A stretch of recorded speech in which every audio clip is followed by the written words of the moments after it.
जय मसीह की। मैं एक बार फिर से आप सबका स्वागत करता हूं अपने YouTube चैनल पर। और आज हम परमेश्वर के वचन के द्वारा जो सीखेंगे वो है आज्ञाकारिता। पर अजीजों, हमारा परमेश्वर जो है वो बहुत भला और महान है। वो दया का सागर है और उसका अनुग्रह है कि हम आज का दिन जो है देख रहे हैं, जो आज हम सांसें ले रहे हैं। क्योंकि ऐसे बहुत से लोग थे जो आज का दिन देखना चाहते थे, पर किसी बीमारी या दुर्घटना या और किसी कारणवश से वो इस सृष्टि से चले गए।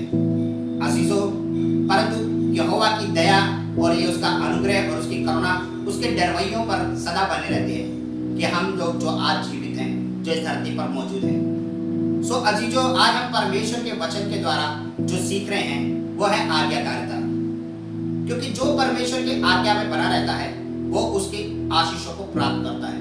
जो परमेश्वर के साथ फेथफुल रहता है, परमेश्वर उसे शिरोमणि बनाता है। तो जरूरत है अजीजों कि हम परमेश्वर के साथ उसके वचनों पर, उसकी आज्ञाकारिता में बने रहें। पर अगर हम उसकी आज्ञा का उल्लंघन करते हैं तो परमेश्वर उस आज्ञा उल्लंघन करने का परिणाम भी हमें देता है। सो आज हम वचन के द्वारा सीखेंगे कि परमेश्वर की आज्ञाकारिता में हम कैसे आशीष प्राप्त कर सकते हैं और कैसे हम उससे आशीषों से महरूम भी रह सकते हैं। सो अजीजों, आज हम पढ़ेंगे पहला शमूएल और उसका 15वां अध्याय 2 से 3 तक। आइए हम पढ़ते हैं। यहाँ लिखा है कि सेना का यहोवा यूं कहता है कि मुझे स्मरण है कि अमोलियों ने इस्राएलियों से क्या किया। जब इस्राएली मिस्र से आ रहे थे तब उन्होंने मार्ग में उनका सामना किया। इसलिए अब तू आकर अमोलियों को मार और जो कुछ उनका है उसे बिना कोमलता किए नष्ट कर। क्या पुरुष, क्या स्त्री, क्या बच्चा, क्या दूध पीता, क्या गाय, क्या बैल, क्या भेड़ बकरी, क्या ऊंट, क्या गधा, सबको मार डाल। हालेलुया। अजीजों, पहले शमूएल में परमेश्वर के वचन के द्वारा यहाँ पर बताया गया है कि जब शमूएल जो है शाऊल का राज्य अभिषेक करने के लिए आया, जब यहोवा ने शाऊल को इस्राएलियों के ऊपर राजा नियुक्त किया उनके कहने के अनुसार, तो जो शमूएल था वो यहोवा के वचन के अनुसार उसको राज्य अभिषेक करने के लिए आया। शमूएल जो है शाऊल से कहता है कि मुझे यहाँ पर यहोवा ने भेजा है कि मैं तेरा अभिषेक करूं ताकि तू इस्राएलियों पर राजा बने। और साथ ही साथ यहोवा का ये वचन तेरे लिए आया है कि जब इस्राएली लोग मिस्र से आ रहे थे तो किस तरह से अमोलियों ने उन पर अत्याचार किया, उन्हें घात किया। इसलिए यहोवा कहता है कि अब जब तू राजा बनेगा यहाँ पर, तो उन अमोलियों पर बिना दया किए, कोई भी कोमलता दिखाए बिना उनको नष्ट कर। कहता है कि क्या स्त्री, क्या पुरुष, क्या बच्चा, क्या दूध पीता, यहाँ तक कि उनके गाय, बैल, गधे और बकरियां और भेड़, उन सबको तू क्या कर, नष्ट करता। क्यों? क्योंकि उन्होंने मार्ग में मेरी प्रजा को नष्ट किया था। उन्होंने उस पर कोई भी दया नहीं की थी। अजीजों, जब शाऊल परमेश्वर की आज्ञाकारिता में रहा, उसके अधीन होकर चला, तब यहोवा ने उसे नीचे स्थान से उठा करके उसे ऊंचाई पर बैठाया। शाऊल जो था वो लेवी गोत्र से था, जो कि सबसे नीचा गिना जाता था। जब यहोवा ने शमूएल से कहा कि मैं एक ऐसे पुरुष को तेरे पास भेजूंगा जिसे तू इस्राएलियों पर राजा बना दियो, उसे राजा नियुक्त करियो। जब शमूएल ने उससे कहा कि तू यहोवा की इच्छा के अनुसार यहाँ पर इस्राएलियों पर राजा नियुक्त किया गया, तो उसने कहा क्या मैं इस्राएली गोत्रों में से सबसे नीचे गोत्र का नहीं हूँ? उसने कहा कि है, पर यहोवा की कृपा दृष्टि तुझ पर हुई है। सो आज्ञाकारिता के अनुसार जब हम परमेश्वर की आज्ञा में बढ़ते हैं, जब उसके वचनों के अनुसार चलते हैं, जब उसके अधीन होकर चलते हैं, तो परमेश्वर क्या है, नीचे लोगों को शिरोमणि बनाता है। फिर वो अपने लोगों को पूंछ नहीं बल्कि सिर बनाता है। वो प्रथम स्थान पर लेकर आता उन्हें। सो अजीजों, जब हम परमेश्वर के वचन पर चलेंगे, उसकी आज्ञाकारिता पर रहेंगे, उसकी आज्ञाओं के अनुसार चलेंगे, तो परमेश्वर हमें नीचा नहीं बल्कि ऊंचा करेगा। अजीजों, परमेश्वर का वचन कहता है कि मैं अपने भक्तजनों का, अपने धर्मी जन का मुंह काला कभी नहीं होने दूंगा। जब हम उसके अनुसार चलेंगे, उसकी इच्छाओं को पूरा करेंगे, उसके वचन को सुन करके उसे अपने हृदय और मनों में समाएंगे, तो परमेश्वर फिर कैसे अपने भक्तजनों का मुंह काला होने दे सकता है? वह कैसे उन्हें दूसरों के सामने लज्जित होने दे सकता है? नहीं, क्योंकि परमेश्वर उसके साथ होता है। वो उसकी हर एक बात को, उसकी हर एक इच्छा को पूरा करता है।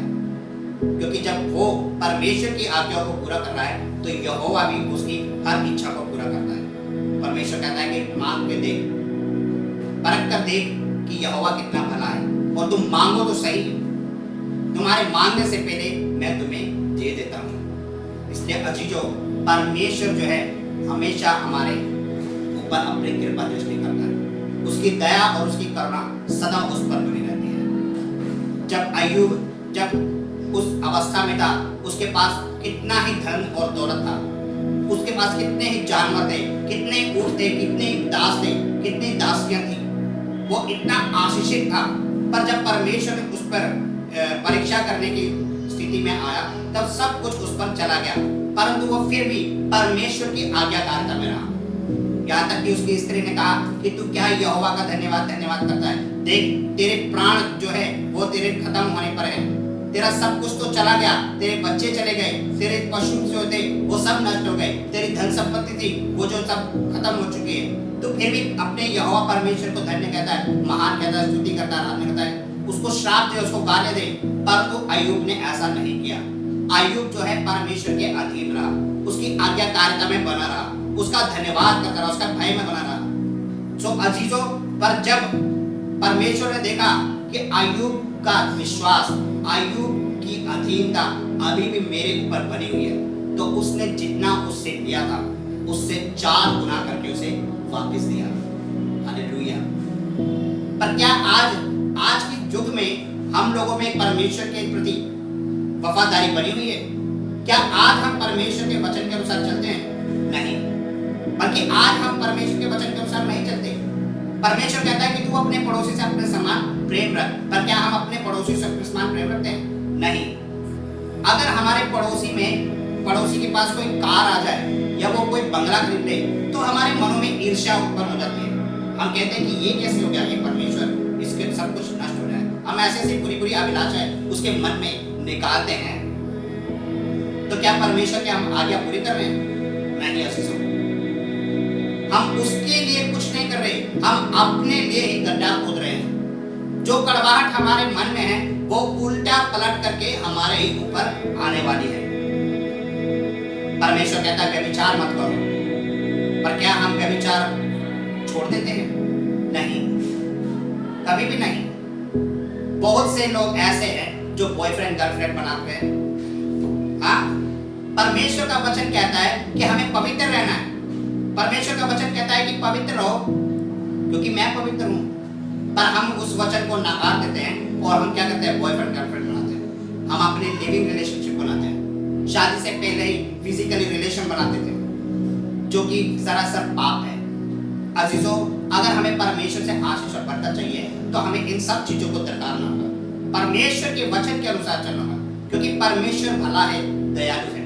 उसने हमारे सारे अधर्मों को, हमारे सारे पापों को अपने ऊपर ले लिया ताकि हम पश्चाताप करके जीवन बिताएं, पवित्र बने और पश्चाताप करके जीवन बिताएं। पर अजीजों, आज बहुत से लोग ऐसे हैं जो परमेश्वर का वचन तो पढ़ते हैं, उसकी बाइबल को रीड तो करते हैं, पर एक आम बुक की तरह वो उसको पढ़ना सिर्फ एक फॉर्मेलिटी समझते हैं। परमेश्वर का वचन क्या कहता है कि इसको पढ़ने या सुनने से कुछ नहीं होता, बल्कि इसको पढ़ करके, सुन करके जो इस पर चलता है वो ही उद्धार पाएगा। क्योंकि सुनाने वाला एक है और सुनने वाले अनेक हैं, पर चलने वाले कितने हैं? उस पर अमल करने वाले कितने हैं? हाँ, बहुत से लोग ऐसे हैं जो कहते हैं हम क्रिश्चियन हैं, पर उनके जीवन में क्या चल रहा है? वो पीठ पीछे ऐसे हैं कि अपने गुप्त पाप को वो जाहिर नहीं करते, वो अपने पापों का अंगीकार नहीं करते, वो पीठ पीछे लोगों की चुगलियां करते हैं, निंदा करते हैं, बुराई करते हैं। पर क्या परमेश्वर नहीं जानता? परमेश्वर सब कुछ जानता है, क्योंकि एक व्यक्ति है जो हमेशा हमारे ऊपर अपनी नजर टिका के रखता है। चाहे हम किसी भी कोने में छिप जाए, कितने ही दरवाजे बंद कर लें पाप करने के लिए, पर परमेश्वर की आंखें सदा हमें देखती है। सो अजीजों, अगर परमेश्वर से आशीष पानी है तो उसकी आज्ञाकारिता में रहो, उसकी अधीनगी में रहो, अपने आप को पवित्र करो। परमेश्वर कहता है कि धन्य है वह जिनके मन शुद्ध हैं, क्योंकि वह परमेश्वर को देखेंगे। अरे जब हमारे मन शुद्ध होंगे जब हम परमेश्वर को देखेंगे। पर हमारे मनों में क्या है? ईर्ष्या, द्वेष, चुगलियां, निंदा, कुविचार, जो सब अंदर से बाहर निकलता है। परमेश्वर का वचन कहता है कि कोई वस्तु ऐसी नहीं है जो बाहर से जाकर मनुष्य को अशुद्ध करे, परंतु जो अंदर से निकलता है वही मनुष्य को अशुद्ध करता है। तो अंदर से कहां से निकलता है? हमारे मन से। जो सब चीजें हमारे माइंड से निकलती है वही हमें अशुद्ध बनाती है। हमारा सोच जो है वो हमारे जीवन को सही या गलत नियुक्त करती है। अगर हमारी सोच शुद्ध होगी, पवित्र होगी, तो हम परमेश्वर के योग्य होंगे। पर अगर हमारी सोच नापाक है, कुविचार है, व्यभिचारी है, चुगली है, निंदा है, बुराई है, तो हम क्या है? हम परमेश्वर की आज्ञाओं के अनुसार नहीं, बल्कि उसका उल्लंघन कर रहे हैं। सो अजीजों, परमेश्वर की आज्ञाओं का पालना करना है, परमेश्वर की इच्छा के अनुसार चलना है। अगर हम परमेश्वर की इच्छा के अनुसार चलेंगे तो ही परमेश्वर हमें सर्वप्रथम बनाएगा, तो ही परमेश्वर हमें शिरोमणि बनाएगा। जैसा कि प्रभु यीशु मसीह लिखा है कि जब वो क्रूस पर चढ़ाया गया था तो भी वो परमेश्वर की अपने पिता की आज्ञाकारिता बना। उसने ये नहीं कहा कि पिता ये कटोरा मेरे सामने से हटा ले क्योंकि मैं ये नहीं सह सकता। उसने ये कहा है पिता यदि तू चाहे तो ये कटोरा मेरे सामने से हटा ले, परंतु फिर भी मेरी नहीं बल्कि तेरी इच्छा पूरी। उसने तब भी ये कहा कि हे परमेश्वर मेरी नहीं बल्कि तेरी इच्छा पूरी हो, ताकि परमेश्वर की योजना, परमेश्वर की इच्छा जो है वो पूरी हो जाए। सो जो हमें भी इस जीवन में अपनी नहीं बल्कि उस परमेश्वर की इच्छा को पूरा करना है, उसे प्रथम स्थान देना है और अपनी आत्मा के अनुसार, अपने पूरे मन के अनुसार उसको पूरा करना है। तभी है जो वो उद्धार करता परमेश्वर हमें शिरोमणि बनाएगा। तभी है जो परमेश्वर हमें अपनी महिमा, अपने सामर्थ मिलेगा। तभी हम उसके चेले कहलाएंगे, तभी हम उसके बेटे और बेटे कहलाएंगे। तभी वो परमेश्वर जो है हमसे अपनी महिमा के काम को लेगा। तभी जो परमेश्वर है हमको अपने सामर्थ्य दर्शन देगा, क्योंकि परमेश्वर जो है ऐसे लोगों को आज भी ढूंढ रहा है जो आत्मा और सच्चाई से उसकी आराधना, उसकी महिमा करें, उसकी स्तुति करें, उसके वचनों को फैलाएं। सो अजीजों, अगर जब हम उसकी आज्ञा को नहीं मानते तो क्या होता है? यहाँ परमेश्वर के वचन में लिखा है कि जब यहोवा का यह वचन लिखा है कि 15 अध्याय और उसके 10वें आयत में लिखा है कि तब यहोवा का यह वचन शमूएल के पास पहुंचा कि मैं शाऊल को राजा बना के पछताता हूँ, क्योंकि उसने मेरे पीछे चलना छोड़ दिया है और मेरी आज्ञाओं का पालन नहीं किया है। तब शमूएल क्रोध से भड़का और वह रात को यहोवा की दुहाई देता रहा। तब शमूएल शाऊल से भेंट करने के लिए गया और उठा और शमूएल को यह बताया गया कि शाऊल कारमेल को आया था और अपने लिए एक स्मारक खड़ा किया और घूमकर गिलगाल को चला गया। हालेलुया। परमेश्वर का वचन कहता है कि जब शाऊल ने राजा बना था उसके बाद जब वो है क्या अपने मन की करने शुरू कर दी, उसने यहोवा की आज्ञाओं को 2 बारी तोड़ा। एक जब उसने कहा था कि तू अमोलियों को नष्ट कर देना, उसके जानवरों को भी, उनके बच्चों को भी, यहाँ तक कि उसके पशुओं को भी और दूध पीते बच्चों को भी। तब भी जो है शाऊल ने यहोवा की आज्ञा को पूरा नहीं किया। उसने क्या किया था? उसने किया कि जो अच्छी अच्छी भेड़ें थी उसने, और जो बैल थे उसको क्या किया? उन्हें वध नहीं किया बल्कि उसे अपने लिए रख लिया। यहाँ उसने परमेश्वर की आज्ञा को तोड़ा। तब परमेश्वर कहता है कि मैं उसे राजा बनाकर पछताता हूँ, क्योंकि वो आप क्या है पहले जैसा प्रेम मुझसे नहीं करता और वो मेरी आज्ञाओं के अनुसार नहीं चलता।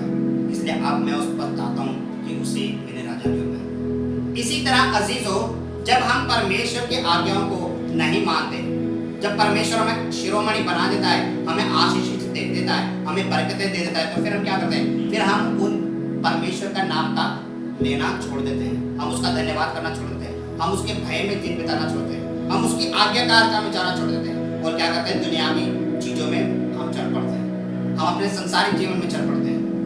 तब यहोवा क्या कहता है कि मैं बहुत पछताता हूँ, मैं बहुत दुखी हूँ, क्योंकि मैंने इसे आशीष दी थी, मैंने इसे राजा बनाया था, मैंने इसे शिरोमणि बनाया था, मैंने इसे पूछ नहीं सिर बनाया था, परंतु अब क्या? ये तो मेरी आज्ञाओं पर चल ही नहीं रहा है, ये तो मुझे धन्यवाद भी नहीं देता, ये तो मुझे स्मरण ही नहीं करता। फिर क्या होता है? फिर विपत्ति आती है, दुख आते हैं, तकलीफें आती हैं, बीमारियां आती हैं और फिर हमारा क्या होता है? प्रमोशन की तरह डिमोशन हो जाता है। फिर हम ऊंचाई की जगह नीचे आ जाए। जिस ऊंचाई से परमेश्वर ने हमें ऊपर किया था, उससे दुगनी तेजी से हम क्या करते हैं, नीचे आ जाते हैं, क्योंकि हम परमेश्वर की आज्ञा को नहीं माना, हमने यहोवा की आज्ञा को तुच्छ जाना।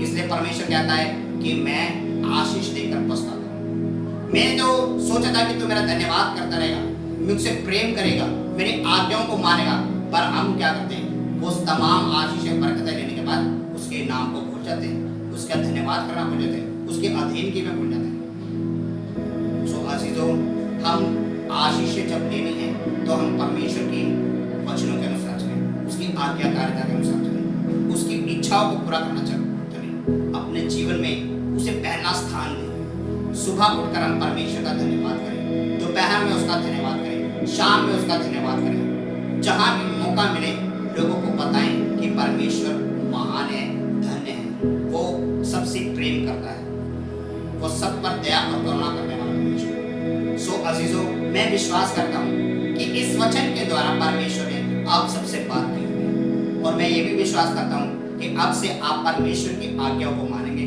और उसके वचनों को और उसकी आज्ञा को अपने जीवन में पहला स्थान देंगे। सो अजीजों, मैं धन्यवाद करता हूँ और शुक्र करता हूँ परमेश्वर का कि उसने हम सबको एक बार फिर से अपने लहू